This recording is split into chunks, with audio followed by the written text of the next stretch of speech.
बाबा साहब ने ये बताया मेरे पिताजी को, मेरी मूर्ति बना के आपको क्या मिलने वाला है, आप बनाइए महात्मा गांधी, पंडित नेहरू और अन्य नेताओं की, क्योंकि उनके पीछे बिरला जी, टाटा जी जैसे, जिसको कहते हैं कि व्यापारी वर्ग, इंडस्ट्रियलिस्ट, सब उनके पीछे बैकिंग में है। तो मेरे पिताजी ने उस वक्त उनको कहा, आपको एक एजुकेशनिस्ट के तौर पे हम मूर्ति बना के हमारे स्टूडियो में रखना चाहते हैं। तो उन्होंने अपॉइंटमेंट दी और स्टूडियो में आए और उन्होंने, मेरे पिताजी ने मूर्ति चालू की। आधे घंटे के अंदर जोर से बरसात आ गया। बरसात आया वैसे बाबा साहब कुर्सी पे से उठ गए और उन्होंने मेरे पिताजी को कहा कि मुझे अभी तुरंत जाना पड़ेगा, क्योंकि ओवल मैदान में उनकी गरीब बच्चों के लिए, जिनके पास में किताबें नहीं, उनके लिए लॉ की किताबें वो रखते थे। बरसात बढ़ गया तो किताबें खराब हो जाएगी, इसलिए वो तुरंत वहां से निकल गए।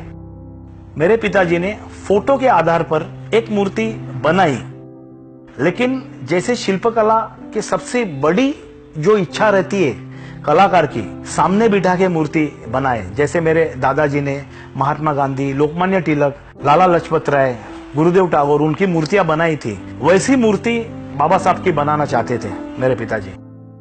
और मैं तीसरे पीढ़ी का शिल्पकार हूं।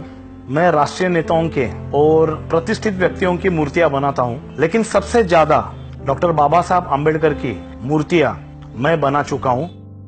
मेरे पिताजी ब्रह्मेश विनायकराव वाघ, और उन्होंने बाबा साहब की सबसे पहली मूर्ति जो आप देख रहे हो मंत्रालय के बाजू में, कुपरेज में, वहां उसकी स्थापना की है। उसके बाद में पार्लियामेंट की भी मूर्ति मेरे पिताजी ने बनाई है।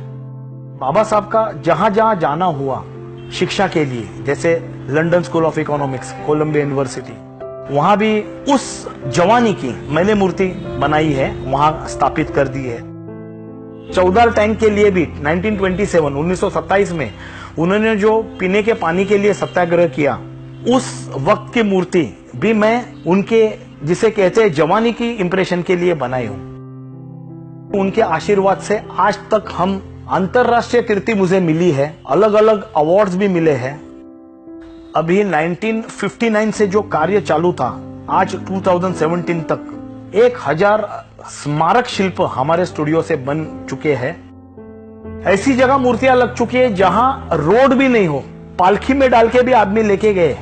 40 साल पहले जो मूर्ति बनी थी, मेरे पिताजी ये भी कहते थे, जो ऑर्डर देने आते थे गांव से, उनके पांव में चप्पल भी नहीं रहती, लेकिन उनकी भावना इतनी बड़ी रहती कि हमारे गांव में बाबा साहब की मूर्ति जरूरी है।